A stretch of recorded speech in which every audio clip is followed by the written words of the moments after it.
All right, we are to chapter 9 of the miraculous journey of Edward Tulane. And if you remember, Edward was just taken home by the fisherman, and the fisherman's wife thought Edward was a girl. So she's got him all dressed in girl clothes. What do you think Edward thinks about that? And so Edward Tulane became Susanna.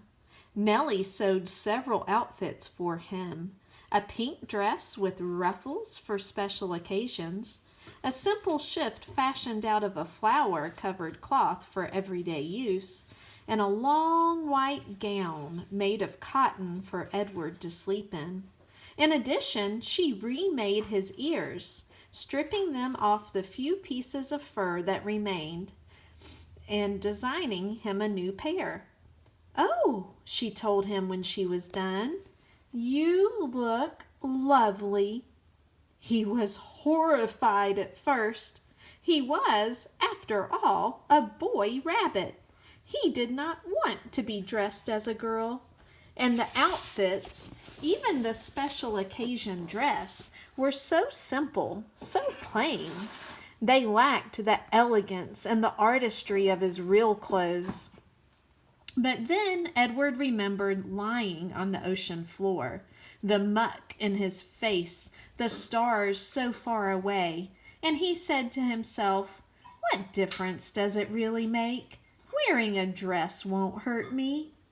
Besides, life in the little green house with the fisherman and his wife was sweet. Nellie loved to bake, and so she spent her day in the kitchen. She put Edward on the counter and leaned him up against the flour canister and arranged his dress around his knees. She bent his ears so that he could hear well, and then she set to work, kneading dough for bread and rolling out dough for cookies and pies. The kitchen soon filled with the smell of baking bread and with the sweet smells of cinnamon and sugar and cloves. The windows steamed up, and while Nellie worked, she talked. She told Edward about her children, her daughter Lolly, who was a secretary, and her boys Ralph, who was in the army, and Raymond, who died of pneumonia when he was only 5 years old. "He drowned inside of himself," said Nellie. "It is a horrible, terrible thing. The worst thing, to watch somebody you love die right in front of you and not be able to do nothing about it. I dream about him most nights." Nellie wiped at her tears with the back of her hands. She smiled at Edward.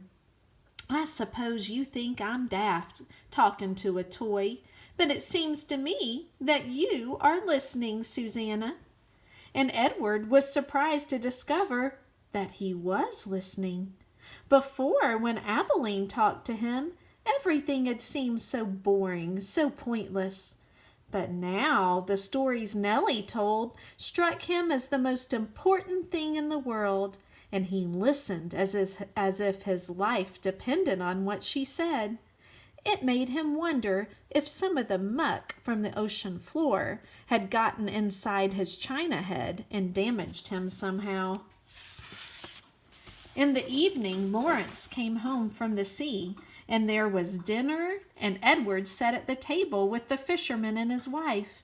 He sat in an old wooden high chair, and while at first he was mortified, a high chair, after all, was a chair designed for babies, not for elegant rabbits, and soon he became used to it.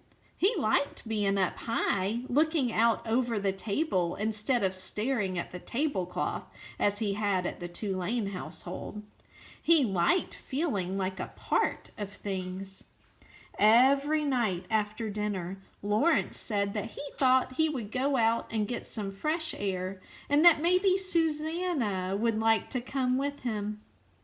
He placed Edward on his shoulder, as he had that first night when he walked him through town, bringing him home to Nellie. They went outside, and Lawrence lit his pipe and held Edward there on his shoulder. And if the night was clear, Lawrence said the names of the constellations one at a time. Andromeda, I might say this wrong, boys and girls, Pegasus, pointing at them with the stem of his pipe. Edward loved looking up at the stars, and he loved the sounds of the constellation names. They were sweet in his ears. Sometimes, though, staring up at the night sky, Edward remembered Pellegrina, saw again her dark and glowing eyes, and a chill would go through him. Warthogs, he would think, witches.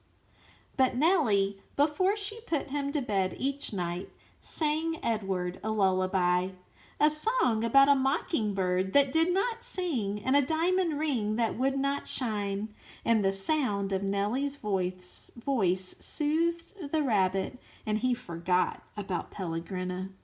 Life for a very long time was sweet, and then Lawrence and Nellie's daughter came for a visit. That takes us to chapter 10. I wonder what's going to happen when their daughter comes to visit. Have to tune in tomorrow.